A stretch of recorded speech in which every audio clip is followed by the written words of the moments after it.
It's really nice to see all of you, and nice. I think this is one of a few we've had so far, true spring days. So welcome to spring as well. We're delighted to have Dr. Paru Patrawalla with us today, who is an assistant professor in the Icahn School of Medicine at Mount Sinai, and is also the program director of the Fellowship in Critical Care, Pulmonary, and Sleep Medicine at Mount Sinai St. Luke's, Mount Sinai West, and Mount Sinai BI. Dr. Patrawalla completed her BA at Brown University in East Asian Studies and Islamic History, and then stayed at Brown at the Warren Alpert School of Medicine for her medical degree, and then went to Boston for her internship and residency at Boston University Boston Medical Center, where she also stayed for a chief resident year, and then came to New York to complete her fellowship in pulmonary and critical care and sleep medicine at NYU, and started the early part of her career there, first again as a fellow, the chief fellow of the program, and then as a junior attending at NYU, coming to BI in 2015. Dr. Patrawalla, although her career is still quite young, has been recognized nationally as an innovator and as an educator, and this is represented in many ways, including her being given the award of Distinguished Chest Educator by the American College of Chest Physicians. Her innovations, as you're going to hear today, are a lot around ultrasound and what we can do to enhance our diagnostic abilities at the bedside. But in reviewing her CV, I was really struck by other comments she made about this technology, the way she can bring it to bear with learners at all stages, students, trainees, and colleagues, and also the impact it has on the relationship we have with our patients, and how ultrasound can be a modality for enhancing communication with patients. In describing her goals, she said, I seek to evaluate the complex relationship between training, educational outcomes, and patient outcomes. And that indeed is fundamental to all of our work. We're delighted to have you with us today.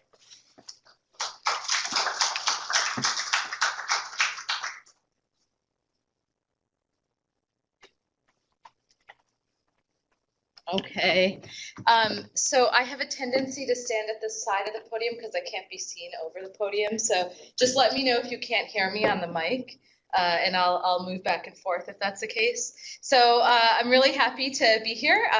It was a bit of a find getting to this auditorium, so thank you, Ashish, for leading me here. I'm going to get started. I have no disclosures. And just to kind of go through the objectives for this talk, I'm going to start with the story, really, a case about how point-of-care ultrasound is used.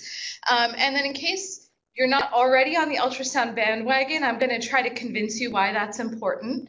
And then if you'll indulge me, I'm going to go into really where my interests are, which is really looking at the method of training that we have and what's worked for our fellows. There are a few challenges for moving forward with POCUS training that I'll talk about, and then hopefully I will convince a few of you to be early adopters in internal medicine.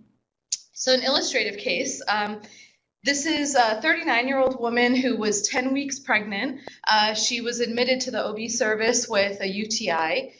An RRT was called for shortness of breath and hypoxia. She was tachycardic, she was febrile. Initially, blood pressure was okay. She was tachypnic and desatting. She was placed on oxygen. The overnight resident read a chest x-ray as normal. And this is during a time and place where actually our residents managed and admitted all the ICU patients without direct attending or fellow oversight. Not here at Mount Sinai, since I'm getting a look from Dr. Shapiro. So heparin was started empirically, and the patient was thought to be too unstable to travel for a CTPA. The critical care fellow attending met the patient when they arrived to the ICU and performed a POCUS. So POCUS is point-of-care ultrasound, and what I'm showing you here is the right and left anterior lung. So this is ultrasound of the anterior chest on both sides. And I'll see if I can show here. Up here, this is skin, this is deep. This is a rib shadow, the superior rib, and this is the inferior rib shadow. And up here near the skin surface, that kind of bright white echogenic surface is your pleural surface. And what you see coming down are a myriad of vertical kind of sun rays, lung rockets, people call them a lot of different things, or B-lines that are abnormal. I'm not going to teach all of you lung ultrasound today, but what I'll summarize is they're very similar to curly B-lines. So these are abnormal artifacts that you see with ultrasound in the chest when your interlobular spaces are wide and filled with fluid or infection or fibrosis. So any of those things can give you that picture. And she had this throughout her lungs. At the bases, what we see here, and this is really the left lower lobe and the right lower lobe. This is the patient's head. This is the patient's feet, skin, deep. This is the diaphragm, this C-shaped structure here, and the C-shaped structure here. And what you see is liver below and spleen below over here. And right above it, it almost looks like you have liver above both diaphragms. You see this kind of tissue-like structure with these echogenic or bright white dots that seem to move with respiration. And this is actually the lung. It's airless, which is why you're able to see it with ultrasound. It's called hepatization of lung or an alveolar consolidation pattern. So it's something that you see with pneumonia or atelectasis. And so when you put all this together, our question is, well, this is not a normal lung ultrasound, and it certainly doesn't, correspond with a normal chest x-ray. We wanted to be complete, so we looked at the heart as well. This is the parasternal long axis view, and what I'll show you is this is the left ventricle in the long axis, this is the left ventricle in the short axis, and both of them show a very vibrant hyperdynamic heart that looks empty.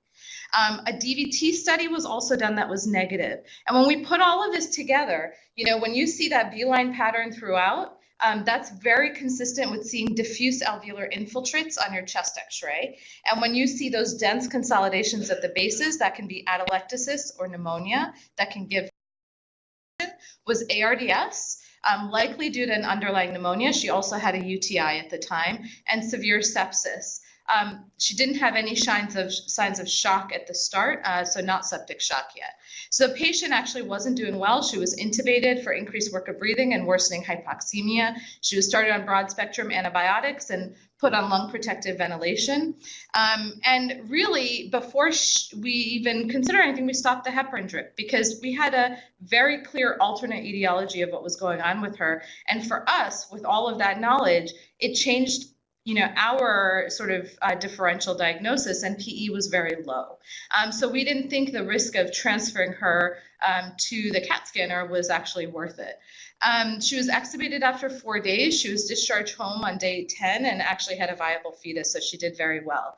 So we were very lucky. And I'll say that at the time I was pregnant with my first at about 9.5 months. It was my last week in the ICU before delivery, and it's the worst time to get a patient with ARDS who's pregnant in your ICU, I'll tell you. So, this case stuck with me much more than any other because I think there's so many parameters that we were able to change for this patient with the use of ultrasound. And really the biggest was an earlier appropriate diagnosis.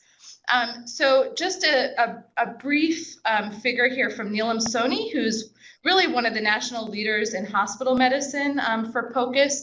And, I think this is a great little graph to show how POCUS is different from traditional ultrasound. When we have a question about a patient, let's say somebody comes in and they're dyspneic, we ask a question, why are they dyspneic? We maybe do a physical exam. We listen for crackles or wheezes to try to determine what's going on. We find those answers in relatively few minutes. But if we say, decide that we want, more imaging, for example, to look for pleural effusion, we need to order a chest x-ray or order a bedside or order an ultrasound. The patient has to get transported down to the lab. A tech has to perform that procedure. Then that has to go to a radiologist who's never met the patient to interpret that with very little clinical information. And then that report comes back to us and we integrate it into everything else that we're thinking about. But point-of-care ultrasound really stands in the middle here because it's a tool that's in your hands. So if you have this question, you can put that probe on the patient, you can answer your own question, you can integrate it with everything that you know about the patient, and even more so, you can talk to your patient and show them what you're seeing. I've seen so many patients who are hesitant to have a paracentesis or thoracentesis, but you show them where there's fluid and that that's abnormal, and a lot of them feel much more comfortable and understand and have a much more informed idea about what you're going to be doing. And, in critical care, we pretty much can ultrasound everything. The core applications include the chest, the abdomen, basic echo, vascular, and other procedural guidance, and DVT studies. But in reality, when you look, the literature has been there for pretty much every body part, from the eyes to, skin, looking for cellulitis, looking for fractures. So really a wide array of applications. We know from so much of the literature, and this is really just a fraction of it, that this should be the new standard of care. We know that there are fewer procedural complications and lower cost of care for paracentesis and thoracentesis. Guiding vascular access has been shown to be safer and more successful for really every site, internal jugular, subclavian, femoral veins, as well as radial arteries, and actually a new one on femoral arteries as well for cardiac caths. We can accurately and rapidly diagnose DVTs, the causes of acute respiratory failure, of undifferentiated shock.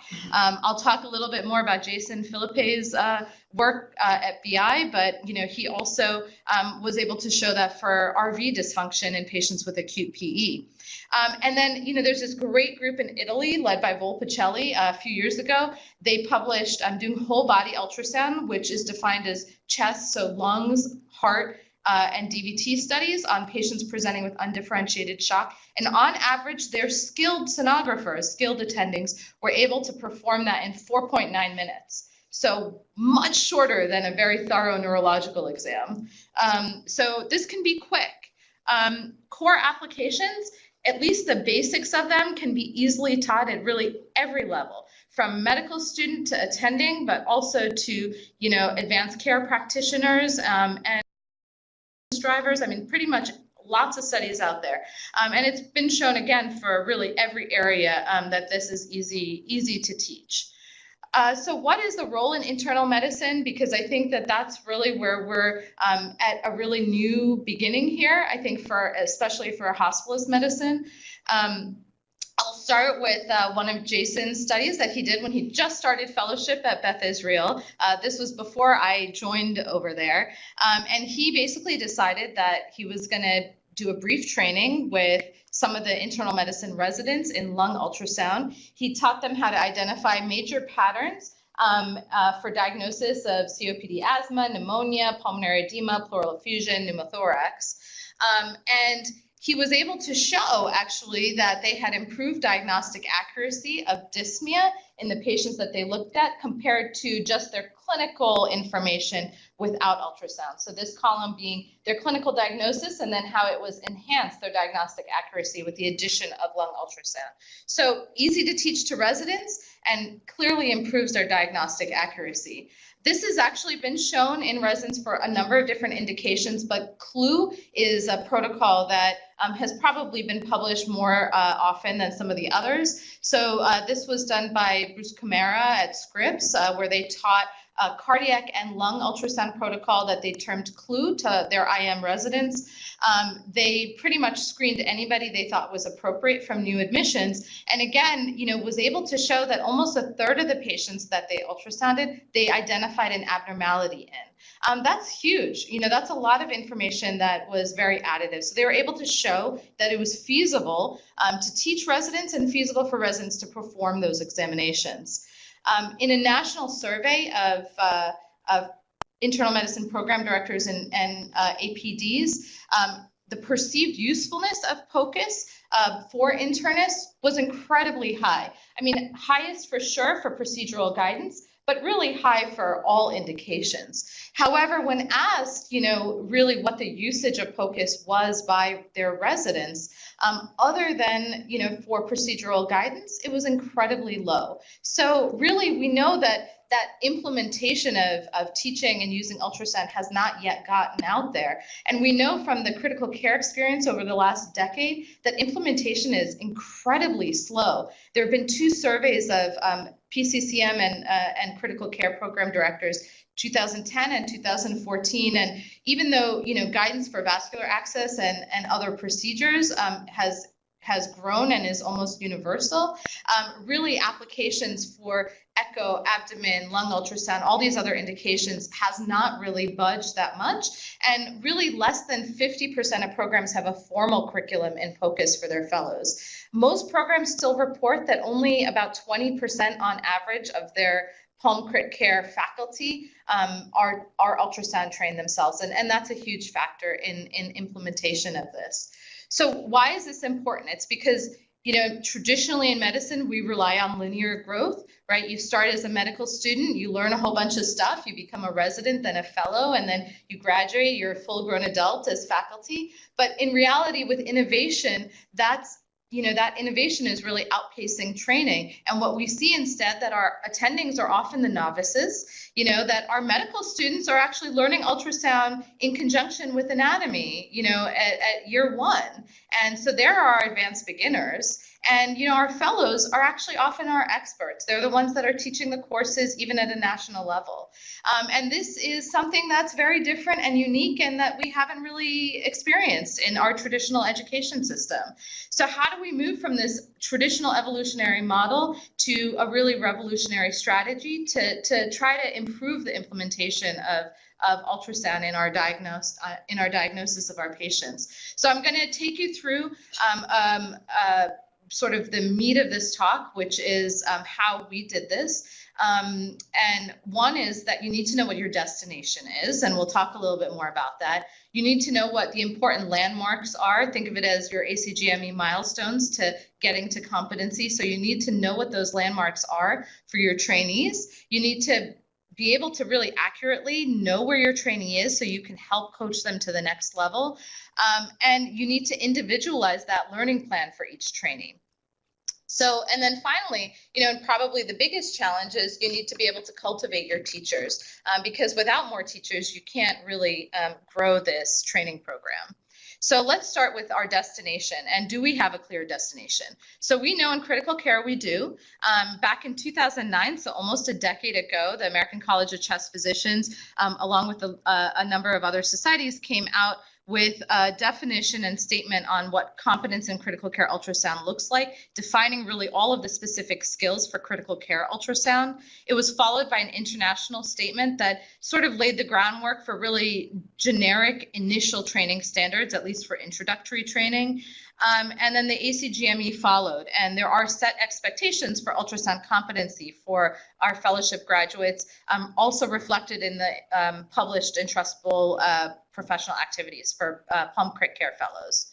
So the training standards that were published were really focused on initial training, the suggestion being that you probably need both didactic training and hands-on training, at least 10 hours for general critical care ultrasound and 10 hours for basic echo. And that could be on healthy models, some sort of an introductory course, and that should be followed by further training that is patient-based, but that nobody knows how much training that is or what is needed. And so it was sort of left as an area in this committee that had no consensus. What about for internal medicine and for hospitalists? Well, this is very timely. So I think less than 2 months ago, the first position paper came out from SHM on this. And it sounds like this is something they've been working on for a while. The first position paper was really talking about standards for credentialing of hospitalists in ultrasound-guided bedside procedures. But this is the first of 6 statements that are going to be coming out. really for all the core competencies for hospitalists that can be ultrasound-guided procedures. So that includes thoracentesis, LPs, paracentesis, central and peripheral venous access, and then finally a generic one for really guidelines for diagnostic ultrasound. So this is coming for the hospitalists that this position paper exists, and this is sort of the first step, setting the standard for what you need to do to show that you have trained, that you might be competent, that you can be credentialed. But in the end, the nitty-gritty and the details and the granular parts still have to follow about how you're going to train hospitalists in this. And then eventually, whether or not any of this will extend to internal medicine residency. So how do we define those landmarks to get to that destination? So this is where I'm going to get into a bit of the sort of nerdy part of education theory that I like, which is thinking about competency. So competence is the inherent state of possessing the necessary cognitive and technical skills to perform a specific task or a group of tasks. That's the generic definition, but what does that look like? So let's unpack competence a little bit. And I chose something that I think most people in the audience are going to be familiar with, which is ultrasound-guided placement of an IJ catheter. So I'm going to just show you here on the left-hand column. What you see is sort of the unpacking of what competency in this one group, this one task looks like. It involves understanding the physics of ultrasound, understanding your equipment and your environment, knowing what ultrasound anatomy looks like, knowing how to acquire the images that you need, actually doing the procedural guidance, and then integrating it with clinical decision making. And then we'll talk about sort of how an expert might take that to a broader context. So to start with, I'm not sure what that bell means, but I'll keep talking. Excellent, school is out. No, so to start with, let's talk about the advanced beginner, okay? So the advanced beginner is going to be somebody who, one, knows that this is an ultrasound image, hopefully, that they know that this marker up here on the screen matches a marker on the probe, and that they understand what the orientation is of this image. They're going to understand that this is skin and that this is deep, and that they can adjust depth and gain to optimize their image. They're going to understand that they can differentiate the IJ from the carotid because your vein is going to be more oval shaped, compressible, thinner walled. It's going to have respiratory variation. You might see a venous valve in it compared to your artery. So thinking about that and those few very specific skills, can you raise your hand if you think you have the advanced beginner skills? Okay, so I would say that's probably about 90% of the audience, okay? So going from there, you know, to become competent, you need to understand some more increased complexities of your ultrasound image. So you need to identify anatomic variability, maybe look for complications like stenosis of your IJ or clot in your IJ. And then really, to be competent, you need to be able to follow your needle into that vessel correctly, not stick your carotid. You need to know how to verify that it's in the right position. So these are some of the skills of your competent practitioner. And a competent practitioner is going to be able to see and know that their needle is going to come from up at the top here. And yeah, hopefully it'll get in the vein, but if they're off by a few millimeters, it'll go through the posterior wall and puncture the carotid. So they're going to know that that's not actually a safe location. They're going to be able to manipulate the probe and the patient positioning in order to get that IJ to the side of the carotid so that when they enter with their needle, they're not at risk of puncturing that carotid. In addition, they're going to know that they have to compress the IJ all the way from the jaw to the collarbone to make sure there's no thrombus. They're going to know how to evaluate for stenosis and identify that prior to puncturing. And once they get their needle in, they're going to know that they can go into longitudinal view in order to identify the wire in the correct position as a second confirmation that they are in fact in the right correct vessel before they dilate. So how many people in the room think that they have the skills of a competent practitioner? Okay, so I would say we're down to maybe like 60% from the original 90. So if we go on from there, I would say that our proficient practitioner really, in the end, some people would say maybe they should know color Doppler, and the few instances you might need that to assist you. But in reality, your proficient practitioner is somebody who has the skills to teach and supervise this task to a learner. So how many people here feel like they are in that position where they feel confident that they can do that? So what that entails is you see somebody who's got that vein on top of the carotid, and you're able to talk to them and give them the skills to learn how to change their angle and get that vein to the side. So you're able to talk them through that and teach them that skill. And I would say about that kind of fell to about 30% of the people in the audience. And really the last stage is, the person who is looking at larger processes in the system, so looking at quality improvement, building curriculums, doing educational research. And I would say we're down to a few here. And how many people feel like they're at that level? I can raise my hand maybe. Okay, I got one or two. I thought I saw Joe in the audience. He's not raising his hand, but he's there. So, so we've got a spattering. This is sort of just unpacking how I think about competence. And this is really important because you need to do that if you want to accurately identify where each learner is. And how do we do that? So really, you need some sort of method of addressing and assessing competence. There's really no standardized method out there. Really, most studies in the ultrasound literature look at basic knowledge acquisition and basic skill acquisition, but that doesn't necessarily translate to this level of complexity of what you need to know. So I'll tell you a little bit about what we do, which is that we have a regional 3-day conference for all first-year critical care fellows in the region. It includes didactics and hands-on, so it meets those minimal training standards that were published in the international consensus. It's grown quite a bit. Since 2007, so this is going to be our 11th year coming up. We started with quite a small group, and I'll tell you that group over here on this side, this is the number of fellows. On the right side, it's the number of fellowship programs in the region. So starting in 2007, we had just about like 25 fellows that attended, and I was one of those fellows. So just as a marker of my age, I was a first-year fellow then, and I was one of those that attended. And really throughout the decade, it has grown. And so this past July, we had 119 fellows and 26 different fellowship programs in the region that attended. That tells you actually how many fellowship programs we have in this area, which is quite a bit.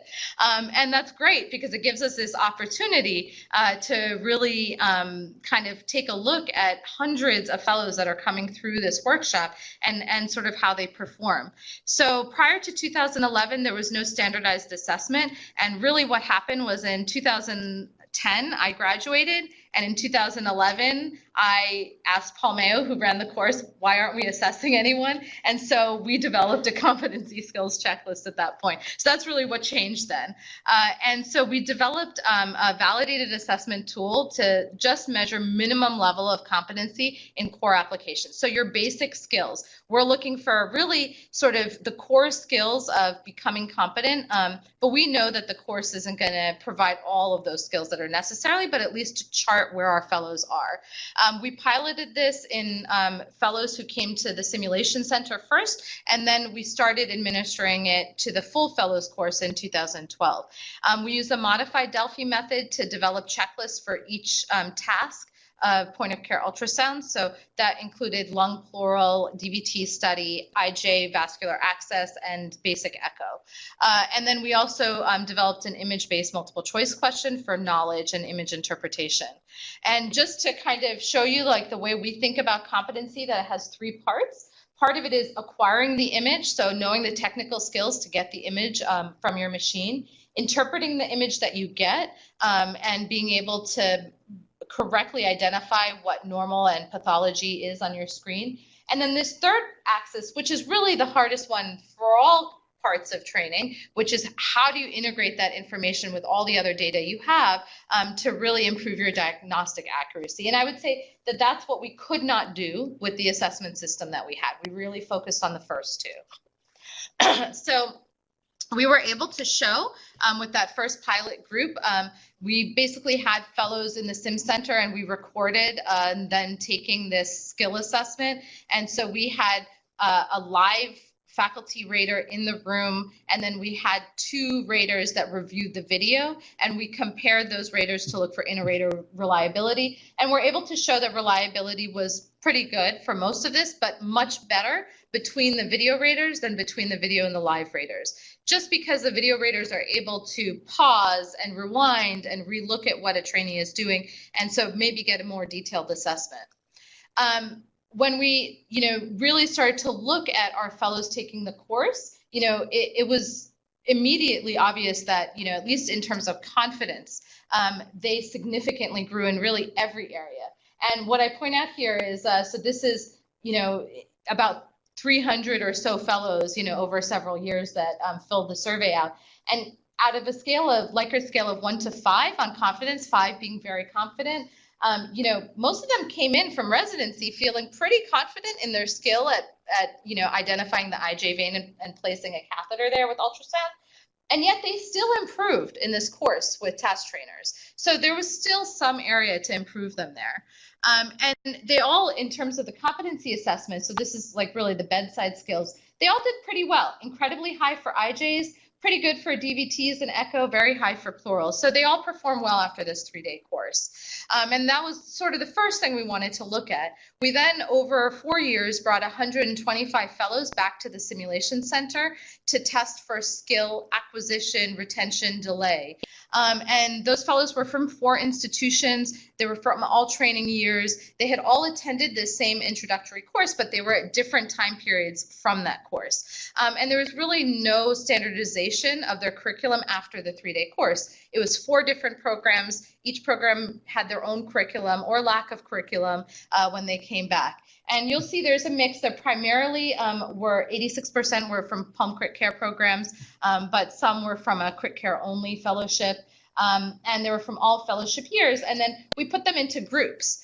So about 50 were from a group that were, about 40% were from a group about 1 year out from the course. About 30% were 2 years out from the course, and 30% were 3 years out from the course. So we thought this would give us a nice way of really being able to look at skill over time.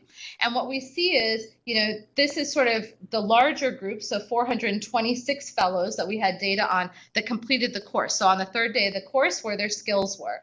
And you can see for pretty much most things, it was pretty high. So blue, I guess the colors are a little different on this screen, but this is IJ on top, pleural next, and then echo is in gray, and this sort of purplish color is DVT. But really, almost immediately at the first point, which is about 1 year out, that skill in DVTs falls precipitously. And really the other 3 skills are maintained, and DVT slowly gains traction as a fellow goes on in their training, but really never catches up. So very, very early skill decay in DVTs. And when we asked those fellows what their confidence was, well, luckily it did measure up. Their confidence out of a scale of 5 was much lower for DVTs. But they also reported having done very few, on average 10. That's a median. So they hadn't performed very many DVT studies. And I'll tell you, 10 over 3 years, I mean, that's really like you might as well not be performing it. And, when we look at that data, it tells us that that immediate course, that's not the only important thing. And really looking at patient-centered training and longitudinal curriculums and maintaining and developing competency, those are all such important things in this scale. And that really kind of brought me to where we are now, which is how do we improve skills after that initial course? Because most of the data is, let me deliver our course, see how you're doing, but how are you going to maintain skill, build skill after that? And this is sort of getting at the idea of deliberate practice and mastery learning. So I'm going to define those things, because this is really getting at the idea that we need to make sure our learners have good practice. And what is good practice? It's practice that's going to build skills and improve you until you get to mastery of that. And when we look at what we were assessing in our learners, it was at the level of competency, giving a multiple choice test and the skills checklist to look at those two factors of image acquisition, image interpretation, but that the longitudinal curriculum really needed to try to capture that skill of clinical integration. And for that, you needed to have some minimum number of procedures that were reviewed and performed successfully. And what do you need to do that? Well, so hopefully many of you have heard this term 10,000 hours of practice, right? I think Malcolm Gladwell probably made it very popular in his book, but it really came from Dr. Anderson's research, who wrote the book Peak. And I think this is probably something that has been oversimplified too much, particularly by Malcolm Gladwell, because it's not just 10,000 hours. By the way, in case any of you have done the math, 3 years of residency is 10,000 hours. So, that can't be enough, right, to learn like all of the skills of every detail of everything. You're learning your whole life and your whole career. And it can't just be that you're seeing patients in a vacuum and you're not getting teaching or coaching. And, I think it's really important to think about what type of practice Dr. Anderson was looking at. And what he was looking at was deliberate practice. And what is deliberate practice? Think of it as having a coach there. You're practicing doing something, but there's somebody telling you about your micro skills and how you can improve them. So you're getting immediate feedback on everything that you're doing. And that's a very different type of practice than just kind of being somewhere on your own, independent, taking care of patients and learning from your mistakes, let's say. That is a core component of this idea of mastery learning, which is what has really become the core practice in medical education. The idea of mastery learning is that we look at all of our trainees and we know you all have to be in the same place when you graduate. That's our educational outcome. It's fixed, but it's going to take all of you different time periods to get there and a different level of training to get there. Some people are going to learn some skills faster than others. And we need to individualize that learning plan. And this is like a great way of looking at it, which is this is a learning curve. Performance is over here and your x-axis is time. And what you see is you start out for any skill pretty low in terms of performance. And if you have sort of laid out where your minimum standard is for, let's say, competency, you're going to reach that and have a very steep early learning curve with deliberate practice. So with coached practice and getting feedback. And that's going to take a certain amount of time. But in reality, each of these curves is going to be different for different learners. So the time to getting to competence is going to be different depending on who you are. And we need to be able to match our training to match that and to also prevent skill decay over time. We know from the literature there's a couple of great meta-analysis looking at simulation-based mastery learning and deliberate practice that really showed in a number of studies that pretty much compared to traditional education, any kind of education with deliberate practice had better outcomes. And then also with mastery learning, same thing, compared to traditional education, pretty much all these studies showed that this type of education and training did better. So how did we do in our fellows? When we look at what deliberate practice looks like for critical care ultrasound, it means that when you're getting images, that you either have a faculty member standing there directly supervising you and helping you to improve your image quality, interpret your image, and integrate it into your patient care, or you take images and you review them indirectly with faculty to get pointers on how to improve it. Either of those are deliberate practice. Really, only about 50% of our fellows reported that they've ever reviewed images with their faculty. And in terms of deliberate practice, of the 40% who had any, they reported less than 2 hours ever in their training of having deliberate practice. That's nothing. I mean, you don't need 10,000 hours of deliberate practice in ultrasound training, but you need something that is far more than 2. So we knew that this was the deficit that was explaining a lot of the early decay, especially for DVT studies, and maybe even the lack of skill acquisition in some of the other areas. The survey that went out to critical care program directors in 2010, really cited that the lack of faculty who were proficient in performing ultrasound and the ongoing stress on faculty that they had to keep training newer classes of fellows were the huge barriers to really being able to move this training program forward. And so, when I arrived here at Mount Sinai, I was delighted to find out that we had QPath because this provided us an alternative. And what QPath is think of it as a PACS machine for the ultrasound. So all ultrasound images can wirelessly be uploaded into this cloud. And what's great is it saves all of the videos that a fellow has obtained.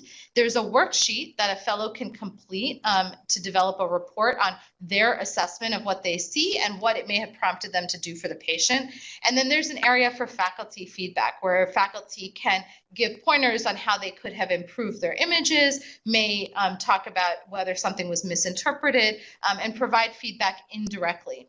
And you know, this, I think, really highlights that it looks like at all three components of developing ultrasound competency. Rob Arnfield looked at QPath. It's one of the only published studies out there looking at this system.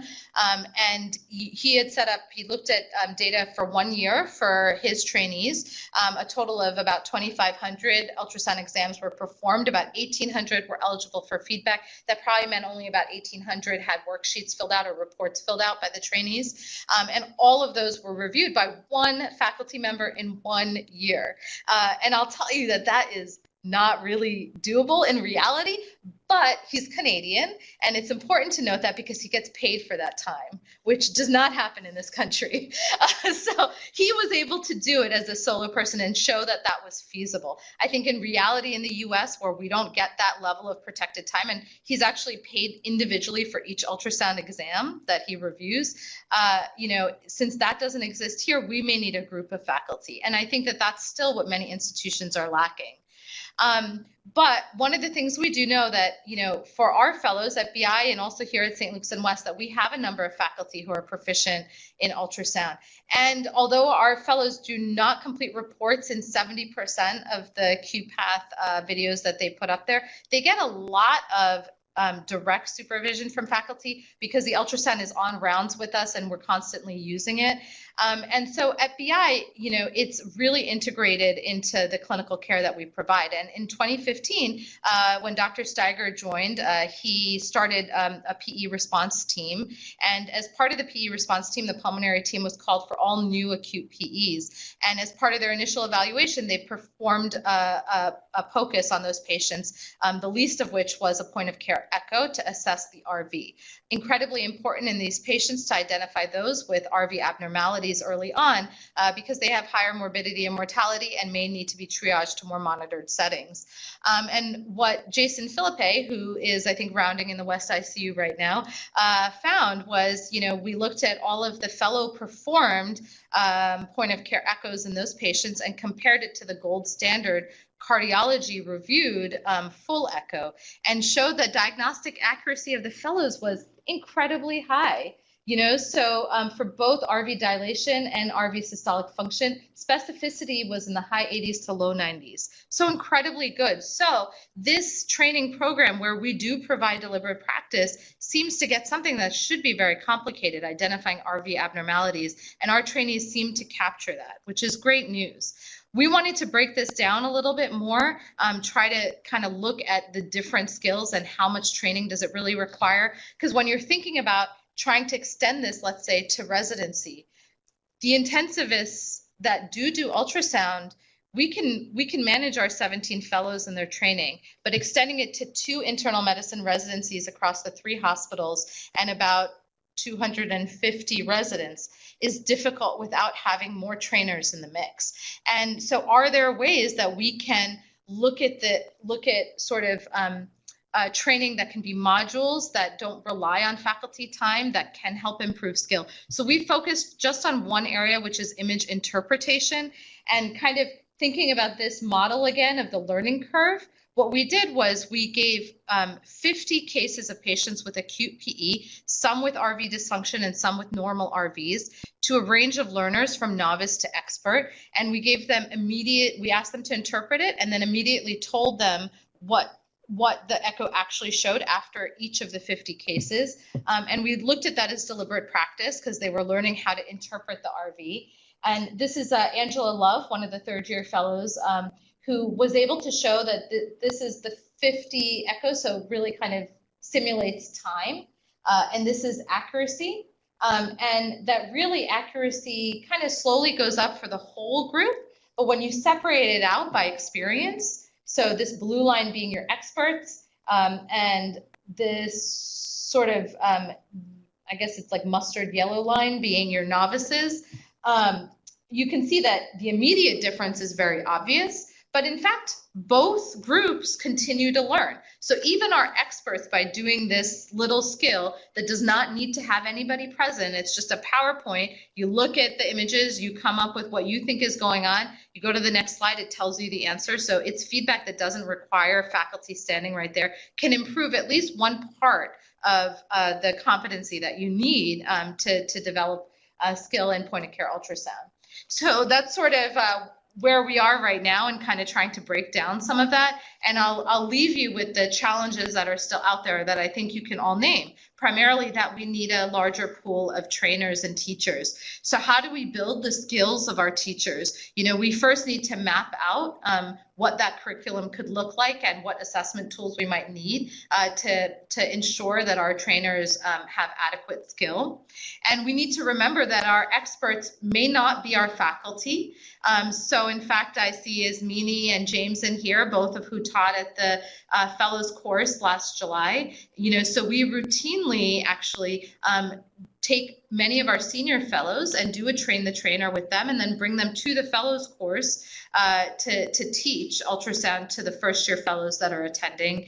And many of them have gone on to teach nationally for the ACCP and build careers on this. So, you know, building those teachers important, and they can be anyone. And so one of our current projects system-wide was trying to develop a POCUS curriculum in the internal medicine residency. And, you know, Rodrigo from the St. Luke's West residency has been on it, and we have representatives from all 3 internal medicine residencies in the system. And one of the first places that everyone wanted to start, based on survey data of all of you guys, of all the residents, was ultrasound-guided peripheral IV placement.